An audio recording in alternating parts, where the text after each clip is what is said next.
आप सोच रहे होंगे कि आज का जो शीर्षक है या टाइटल है 10 रुपए की मूंगफली। ये कौन सा शीर्षक है? बड़ा अजीब सा लगता है कि नहीं? 10 रुपए की मूंगफली, भाई क्या संबंध है ये आज के एपिसोड से?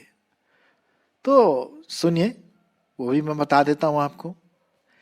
एक्चुअली मैंने ये न्यूज़ जो मैं आपके सामने बता रहा हूँ, ये मैंने बीबीसी हिंदी सेवा जो होती है उनकी, वहाँ से मैं ये पढ़ा, और आप भी पढ़ सकते हैं। 10 रुपए की मूंगफली। एक्चुअली ऐसा हुआ है, ये कथा दंत कथा नहीं है। एक्चुअली में ऐसा हुआ करीब 14 साल पहले। एक परिवार जो आंध्र प्रदेश में रहता था, और वहाँ पर परिवार वाले जैसे बच्चे और माँ बाप घूमने बाजार में निकल गए होंगे, और वहाँ पर ठेले को देखा होगा, मूंगफली का ठेला। आप जानते हैं कि आजकल जगह जगह ठेले में मूंगफली का ढेर लगे रहते हैं, और उसमें आग जलती रहती ताकि गरम गरम मूंगफली ग्राहकों को दिया जाए। तो ये परिवार भी वहाँ पहुँच गया और उन्होंने मूंगफली खाई, और मूंगफली 10 रुपए की थी। लेकिन जब पिता ने अपने पॉकेट में टटोला पैसे देने के लिए, तो उनके पास पर्स ही नहीं था। हुआ ये कि वो अपना पर्स घर में ही भूल आए। अब उनको बड़ी शर्मिंदगी लगी, यार क्या करें, कैसे करें। और परिवार के पास किसी के पास पैसे नहीं थे 10 रुपए। वो तो ऐसे टहलने हुए निकले थे। तो उस मूंगफली वाले से बोला, भैया माफ़ करना, मैं पैसे एक्चुअली घर में भूल आया हूँ, मैं आपको कल लाके दे दूँगा। तो जनरली क्या होता है कि ठेले वाले बोलते हैं, अच्छा ठीक है जी, आप कल दे देना, कोई बात नहीं। बड़े मतलब बहुत सरल तरीके के होते हैं, विश्वास कर लेते हैं वो। और वो चले गए अपने घर। अब हुआ ये कि इन परिवार को जिन्होंने मूंगफली खाई थी, उनको विदेश जाना था, अमेरिका। तो वो अपने सामान की तैयारी और पैकिंग में और तैयार हो गए, और इन सब चीज़ों के बीच वो 10 रुपए वाली बात बिल्कुल भूल गए। वो ये नहीं कि वो बेईमानी करना मांगते थे, बस उनके मन से उतर गया। क्योंकि हुआ ये कि बहुत सारा काम था, विदेश जाने की तैयारी है, तो मतलब बहुत सारी चीज़ों को ध्यान में रखना पड़ता है। तो इन सब बातों में वो भूल गए। वो अमेरिका पहुंचे, और उनको ख्याल आया जब वे अमेरिका में पहुंचे कि यार, हमने तो उस मूंगफली वाले को तो पैसे दिए ही नहीं, हमने मूंगफली तो खा ली 10 रुपए की, लेकिन पैसे तो नहीं दिए। और हम इन सब चक्करों में, पैकिंग वगैरह में अपना समय बिता दिया और उसको दिया नहीं बेचारे को। ये तो बहुत गलत बात है। आपको पता है, ये 14 साल के बाद उन्हें ये बात याद आई कि यार, एक मूंगफली वाले को हमने 10 रुपए नहीं दिए। बीबीसी के न्यूज़ के अनुसार ऐसा कहा जाता है कि ये परिवार, पूरा परिवार वापस भारत आया, आंध्र प्रदेश में, उसी शहर में जहाँ पर वो रहते थे। और वो मालूम किस लिए आए? सिर्फ वो 10 रुपए चुकाने के लिए। ये बात नोट करने वाली है। वो परिवार अमेरिका से भारत वापस आया, आंध्र प्रदेश में, उसी कस्बे में जहाँ शहर में ये रहते थे, ताकि वो 10 रुपए जो 14 साल पहले प्रॉमिस किया था कि हम ला के दे देंगे, भूल गए थे वो। तो वो आए सिर्फ वो 10 रुपए लौटाने, क्योंकि उनका जो विवेक था वो उनको कचोट रहा था कि तुमने 10 रुपए की मूंगफली खा करके उस बेचारे का नुकसान किया है, और तुम्हें देना है। और उन्होंने बोला, ठीक है, हमें, मुझे देना है, बिल्कुल देना है, ये उसका हक है।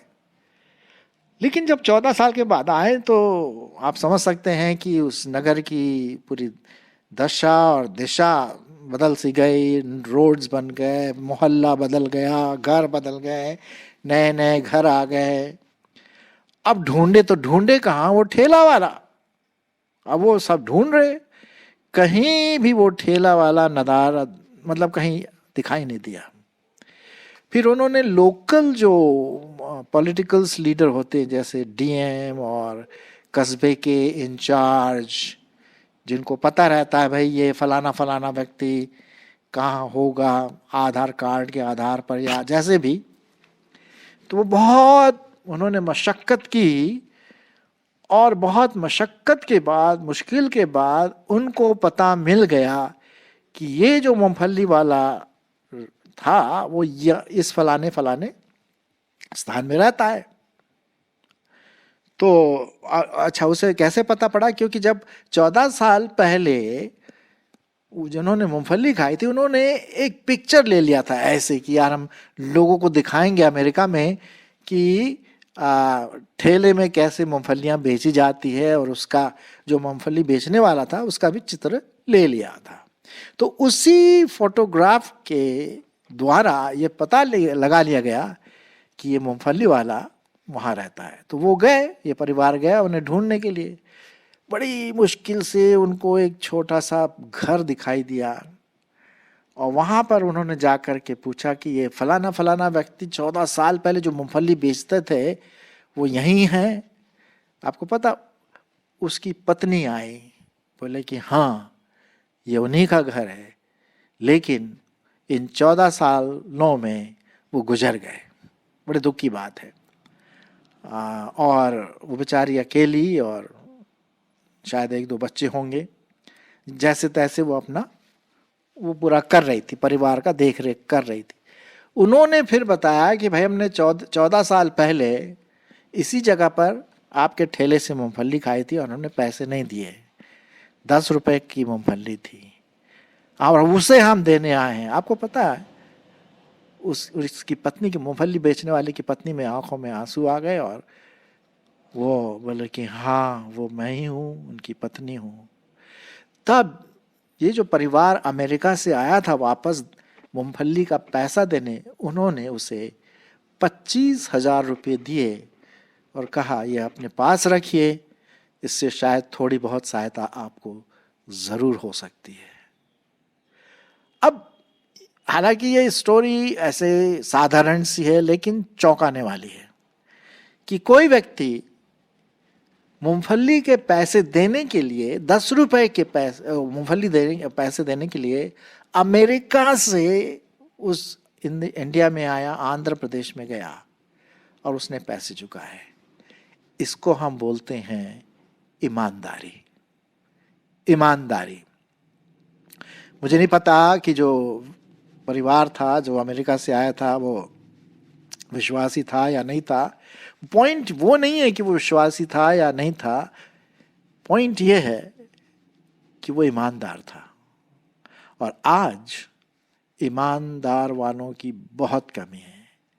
ईमानदारी ये परमेश्वर का एक विशेष गुण जो परमेश्वर अपने लोगों को देता है, दूसरे लोगों को भी देता है जो अन्य जाति के लोग हैं। जी हाँ, और वो चाहता है कि विशेष करके जो परमेश्वर के लोग हैं वो हर बात में ईमानदार रहे। अब देखिए, आप देखिए कि ये जो 10 रुपए की मूंगफली देने के लिए उनको कितने हजार लाख से भी ज्यादा पैसा खर्च करना पड़ा वापस आने में, वो 10 रुपए देने के लिए। सोचने वाली बात है ये। आप इसको बीबीसी में पढ़ सकते हैं यदि आपको मिल जाए तो ये हम देखते हैं परमेश्वर के वचन में। क्या देखते हैं कि परमेश्वर चाहता है कि आप और मैं क्या बने? ईमानदार बने, है ना। अब हमारे हिंदी भाषा में तो ईमानदार कम शब्द आया है, लेकिन इंग्लिश में ऑनेस्टी आया है, बीइंग ऑनेस्ट। हम सब जानते हैं ऑनेस्ट का मतलब क्या है, ईमानदार। हिंदी में सीधा शब्द आया है, उसी का ट्रांसलेशन, लेकिन ईमानदारी से मतलब है उसका। मैं कुछ पदों को आपके लिए पढ़ूंगा। पहला मैं पढ़ूंगा रोमियो उसका 12 अध्याय 17 पद। रोमियो उसका 12 अध्याय और 17 पद। यहां पर लिखा हुआ है, बुराई के बदले किसी से बुराई ना करो। जो बातें सब लोगों के निकट भली हैं, ये जो वर्ड आया ना भली, वो ईमानदार, जो ईमानदार से जुड़ा हुआ है। भली का मतलब ईमानदारी से जुड़ा हुआ है। जो बातें सब लोगों के निकट ईमानदारी की हैं उनकी चिंता किया करो। कितनी अच्छी बात है। और ये जो परिवार आया था वापस, सच में इस गरीब की चिंता उन्होंने किया था। प्रेरितों के काम उसका 6 अध्याय और उसका 3 पद। प्रेरितों के काम 6 अध्याय और 3 पद। इसलिए हे भाइयों, यहां पर लिखा हुआ है, अपने में से 7 सुनाम पुरुषों को जो पवित्र आत्मा और बुद्धि से परिपूर्ण हो चुन लो कि हम उन्हें इस काम पर ठहरा देते हैं। 7 सुनामी पुरुष मतलब 7 ईमानदार व्यक्ति। सुनामी जो शब्द आया है, ईमानदार व्यक्ति, उसको चुनना है। और इन्होंने उन 7 ईमानदार लोगों को चुना। परमेश्वर चाहता है कि हम ईमानदार रहें। और भी हम पद लेते हैं। लूका उसका 8 अध्याय 15वां पद। लूका उसका 8 अध्याय 15वां पद। यहां पर लिखा हुआ है, पर अच्छी भूमि में के वे हैं जो वचन को सुनकर भले, और ये जो शब्द आया ना भले, ये इंग्लिश में आया है ऑनेस्ट, ईमानदार, ठीक, सही, उससे मतलब है जो वचन सुनकर ईमानदारी से और उत्तम मन में संभाले रहते हैं और धीरज से फल लाते हैं। ये उस समय का समय है जब प्रभु यीशु मसीह बता रहे थे कि अच्छी भूमि कौन सी है, पथरीली भूमि कौन सी है। तो अच्छी भूमि वो है जो ईमानदार है, जो भले कामों में अपना मन लगाते हैं। क्या आप ईमानदार हैं? क्या हम ईमानदार? जब हम परमेश्वर का वचन दूसरों को सुनाते हैं, बताते हैं, क्या हम उसे सही तरीके से ईमानदारी के साथ सुनाते हैं? 2 कुरिन्थियों 4 अध्याय 2 पद। 2 कुरिन्थियों 4 अध्याय 2 पद। परंतु हमने लज्जा के गुप्त बातों को और कामों को त्याग दिया और न चतुराई से चलते और न परमेश्वर के वचन में मिलावट करते हैं। हम मिलावट नहीं करते, ईमानदारी से वचन बताते, परंतु सत्य को प्रकट करके परमेश्वर के सामने हरेक मनुष्य के विवेक में अपनी भलाई बिठाते हैं। तो मेरे प्रिय भाई बहनों, जब भी हम वचन सुनाएं, और मैं भी वचन सुनाता हूं, तो मुझे ये ध्यान में रखना है कि जो भी मैं वचन सुनाऊं बिना मिलावट के, बिना झूठ के, बिना चतुराई के, है ना, बिना मिलावट की, आर्टिफिशियलिटी, ये सब चीजें नहीं। हमें ईमानदारी से, निष्ठा से, सही रूप से, सच्चे रूप से परमेश्वर का वचन सुनाना है, लोगों को सुनाना है।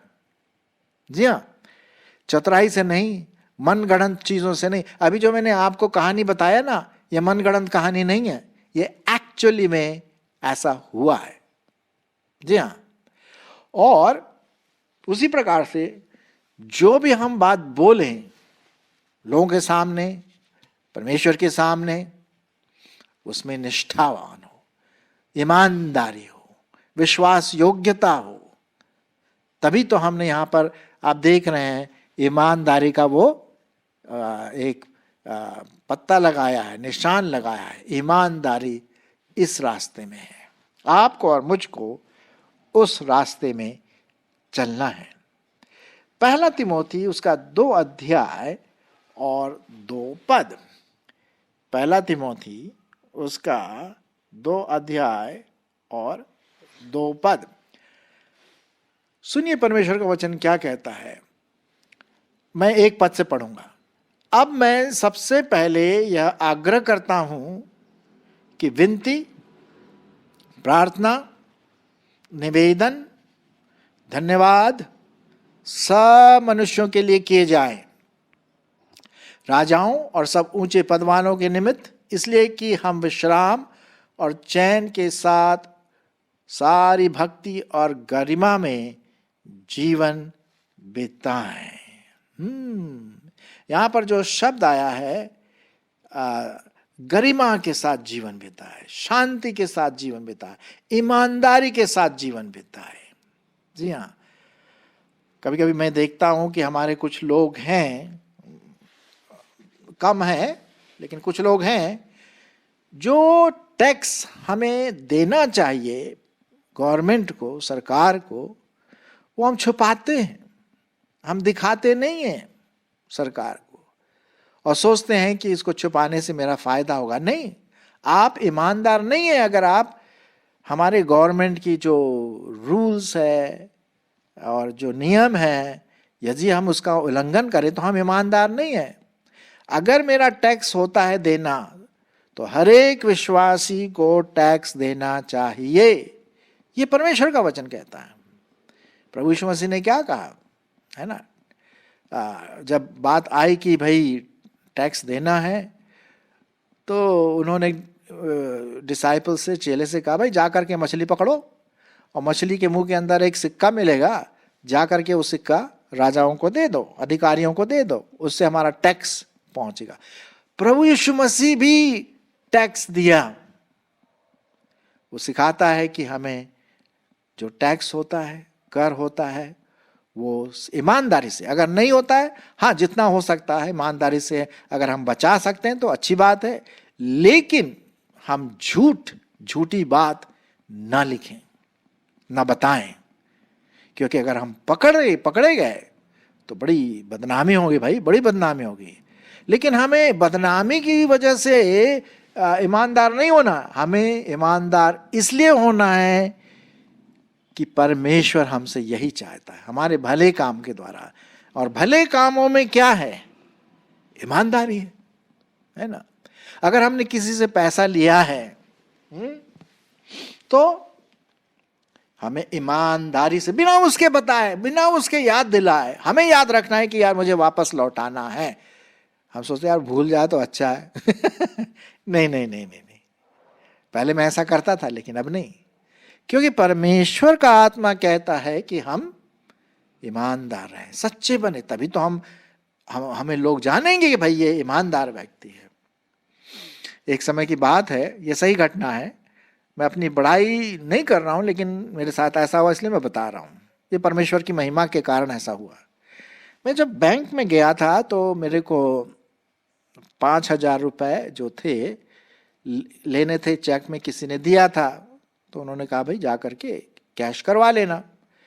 तो मैंने जा करके लाइन में खड़े होकर के चेक दिया, और जो लेडी जो थी उन्होंने 5,000 मुझे थमा दिए और वो बातों में लग गई, मतलब बाजू में कुछ बातें ऐसी हुई, वो उसमें लग गई। और मैं पैसे गिन रहा था कि भाई 5,000 रुपए है कि नहीं। इतने में उसने फिर वापस मेरी तरफ देखा, बोले भाई साहब माफ करना, मैं आपको दे नहीं पाई। वो 5,000 रुपए और देने लगी। तो मैंने कहा देखिए मैडम जी, आपने मुझे 5 रुपए दे दिए हैं, मैं गिन रहा हूं उसको, इसलिए मैं यहां खड़ा हूं। अरे बाप रे, उसके माथे में पसीना आ गया। बोले अरे भाई साहब क्या बात है, मैं देखिए 5,000 का मेरा नुकसान हो जाता। बोलो नहीं, क्यों आपका नुकसान होगा भाई, मेरे पास आपने दे दिया, आप थोड़ा बात कर रहे थे इसलिए आपको पता ही नहीं चला कि आपने मुझे पैसे दे दिए। हुआ ये कि मेरे 3-4 लोगों के पीछे एक मसीही बहन खड़ी थी और एकदम से वो चिल्ला उठी और क्या कहा, यही तो है मसीहत। वो बोली, वो क्योंकि वो क्रिश्चियन थी, जानती थी मुझको। बोला देखो हमारा भाई ईमानदार है, वो कभी नहीं करेगा ऐसा। वेल हम भी थोड़ा सा मुस्कुराए। परमेश्वर का धन्यवाद हो कि मैं कर सका, एक गवाही रह गई। वो भी सोचने लगी होगी सच में कि मैं आज 5,000 रुपये का नुकसान होता। मेरा कहने का मतलब क्या है, आइए हम ईमानदारी से अपना जीवन बिताएं। ये व्यक्ति 10 रुपए चुकाने के लिए लाखों रुपए खर्च किया, क्योंकि उसको 10 रुपए मूंगफली वाले को चुकाना था। कहीं आपको किसी को पैसे तो नहीं देने हैं, सोचिए। या किसी से आपको बोला कि मैं प्रॉमिस किया मैं आ रहा हूं, आऊंगा, क्या आपने वो प्रॉमिस ईमानदारी से पूरा किया? क्या आप टैक्स पे कर रहे हैं? यदि आप टैक्स से मतलब अमाउंट जो आपका है टैक्स के दायरे में आता है, कर के दायरे में आता है, तो क्या आप दे रहे हैं या छुपा रहे हैं? व्हाइट मनी, ब्लैक मनी, ये कई चीजें आजकल लोग बोलते हैं भैया मुझे इतना ब्लैक में दो, इतना व्हाइट में। नहीं नहीं नहीं, हमें ईमानदार होना। केमिस्ट आपसे पूछता है कितने का बिल बनाऊं, 400 का बिल है तो कितना, 1,000 का बना दूं, 700 का बना दूं, पूछता है वो। क्योंकि कभी कभी क्या होता है, जो ऑर्गेनाइजेशन मेडिकल वगैरह बिल देती है, तो कभी कभी लोग क्या करते हैं, बोले हाँ बना दीजिए, 200 रुपये और ज़्यादा बढ़ा के बना, क्योंकि उससे फायदा होगा।